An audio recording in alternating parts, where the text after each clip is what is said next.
अम्मा, आप दरवाजे पर क्यों बैठी हैं? नई नवेली बहू ने पूछा।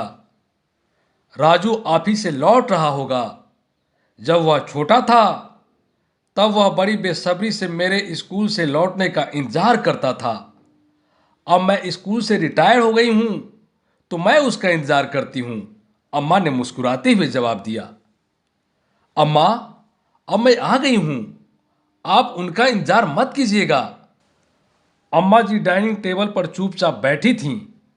सामने अम्मा जी की थाली परोसी हुई थी। बहू ने पूछा, अम्मा जी आप खाना क्यों नहीं खा रही हैं? राजू को आ जाने दो, हम सब साथ में खाएंगे। तेरे ससुर जी के गुजर जाने के बाद मैं राजू के साथ ही खाना खाती हूँ। उसे आ जाने दो, मैं थोड़ा इंतजार कर लेती हूँ, अम्मा जी ने कहा। ओह, अम्मा जी आप बेकार में ही उनका इंतजार कर रही हैं। अब मैं आ गई हूँ उनका इंतजार करने। अम्मा को दिन भर घर पर किताबें पढ़ते देखकर बहू ने कहा, अम्मा जी आप दिन भर घर पर रहती हैं, बोर नहीं होती?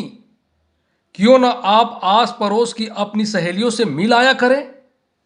अम्मा ने कहा, हाँ बहू, तुम ठीक कहती हो, पर मेरी उम्र की सहेलियां अब है कहाँ? यह सुनकर बहू ने चालाकी भरे अंदाज से कहा, अम्मा जी क्यों ना आप वृद्धा आश्रम चली जाएं?